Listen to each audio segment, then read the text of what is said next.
gale, eteriniais aliejais, sako, čia marketingas, čia nesąmonė ir ką tas gali mažas lašelis padėti. Tai dažniausiai už netikėjimo stovi žinių stoka, kaip kada naudoti. Žmonės panaudoja, pavyzdžiui, levandą, puikiai sutvarko depresijas, nemigą. Ir klausiu savo kirpėjos, ar tau padėjo levanda geriau miegoti. Tai po metų jinai sako, aš dar turiu šitą buteliuką. Tai jeigu mes nevartosime, tie aliejai negali padėti. Nevartoti galime todėl, kad neturime žinių arba pasitikėjimo.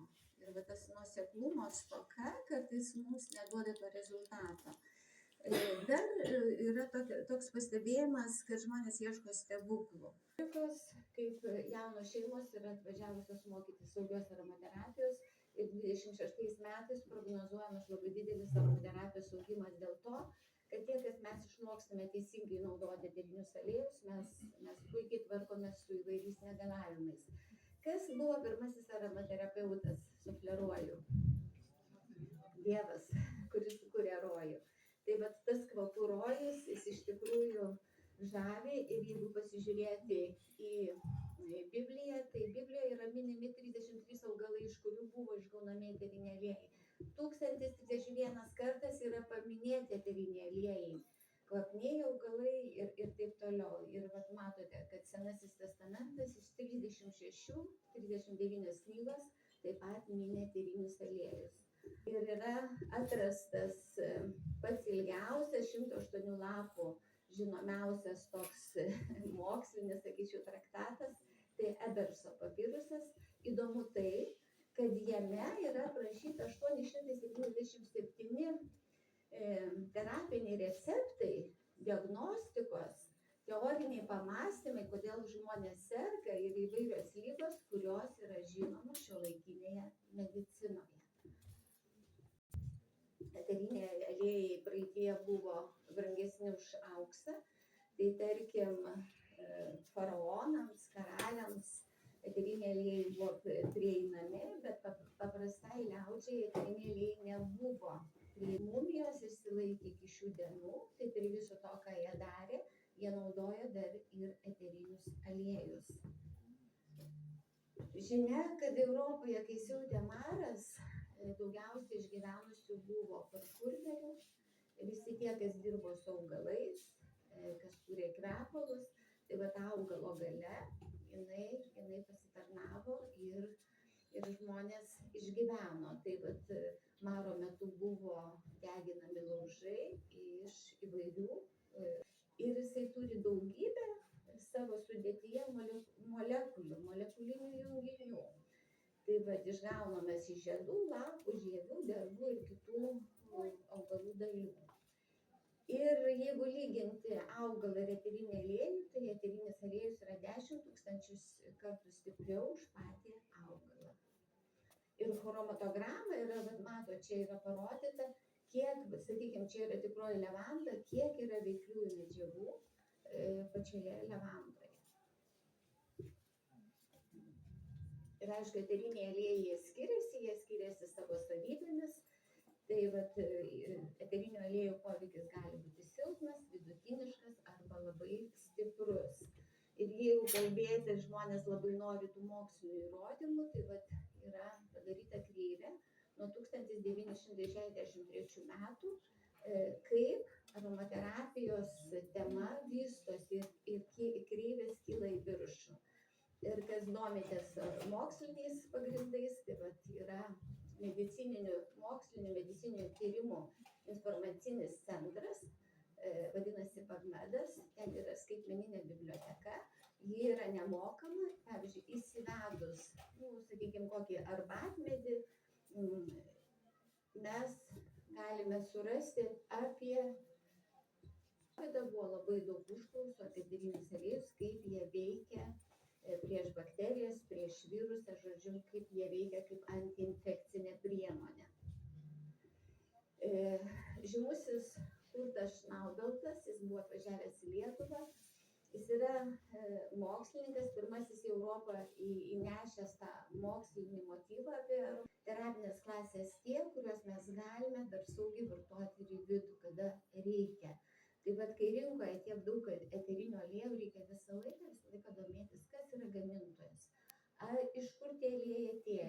va čia vat noriu tiesiog iliustruoti pačiulio eterinį aliejų, kuris parvežtas iš Indonezijos. Jeigu mes pradedam mokyti skaityti etiketės, mes matom, kad pačiulis natūraliai, čia viskas atrodo teisinga, geras aliejus, bet jeigu mes pažiūrim į ūkininkavimo tipą, jis yra įprastinis, vadinasi, šitame ūkyje naudojami pesticidai. Ir pesticidai labai lengvai arba yra gamintojų, kurie gamina tik tai kelis tos eterinius aliejus, kur galima suskaičiuoti ant pirštų, ant rankos pirštų. Ir tai reiškia,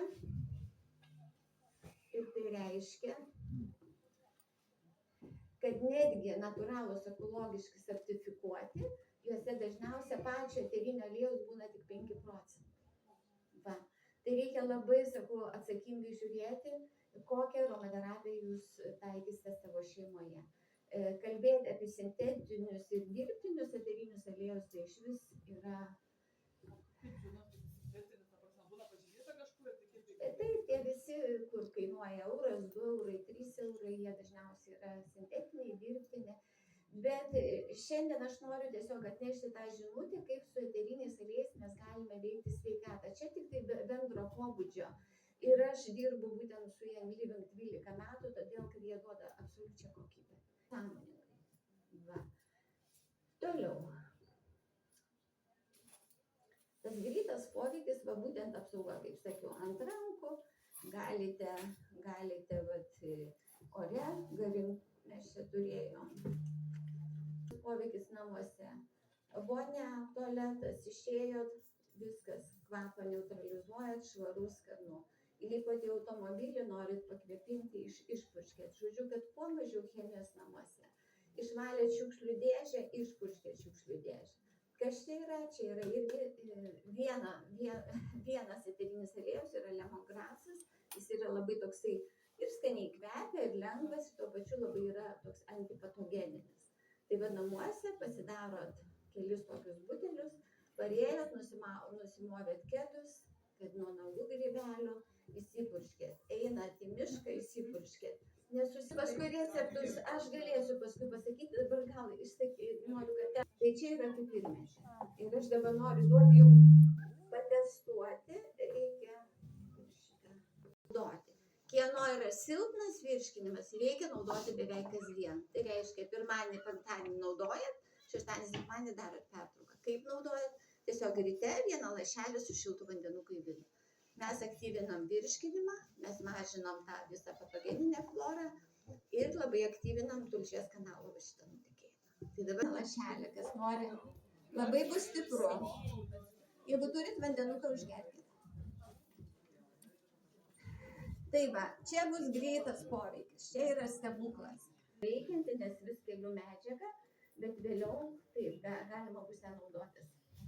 Galite atgautą, kur jūs... Bus dar. Jie keliauja per kraują, per organizmo skysčius ir turi sąveiką su neuronais, su mūsų nerviniais receptoriais. Jie padeda perduoti informaciją, dirba su neurotransmitoriais. Ir vat, mes tepame ant odos, tai reiškia transdermiškai. Tai vat, būtent ant odos užteptas eterinis aliejus, jisai gali veikti lokaliai, tai reiškia mažina uždegimą. Jeigu yra kažkokios egzemos ir ten norit ant paviršiaus paveikti, tai tada imat labai riebų augalinį aliejų ir lašinat eterinį aliejų ir tepat į odą. Kad visus tos augalinius aliejus, kaip nešėjus, lašiname eterinius, pavyzdžiui, skauda, stuburą. Tai reikia, kad kuo labiau įsigertų.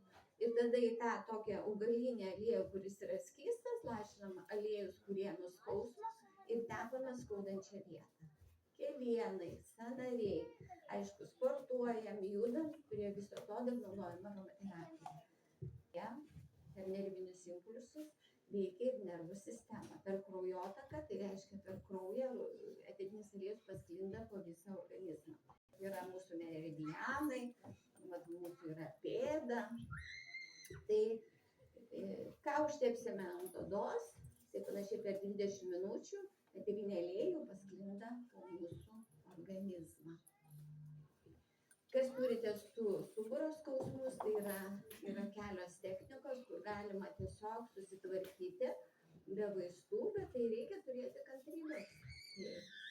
Yra ritualas šeimoje, šitą ritualą aš taip pat moku, kaip namuose pasidaryti masažą vienas kitam. Tai žodžiu, kaip mokinamės, tiesiog vieną žmogų guldomės ant masažinio stalo, naudojam 9 karštuosius eterinius aliejus, tą rinkinuką gali įsigyti bet kuri šeima ir su šeimos nariu, ar su draugė, ar su sesė, kas jums šeimoje darys masažą, du žmonės turit išmokti šitą masažą. Šitas masažas, aš pasidomėjau, viešbučiuose, atostogų parke kainuoja 100 eurų. Jeigu mes nusiperkam tą rinkinuką, iš jo išeina 10-15 masažų, savikaina gaunasi apie 20 eurų. Tai yra profilaktika sveikatai, stuburo sveikatai. Ką dar daro, būtent tie 9 karšti eteriniai aliejai,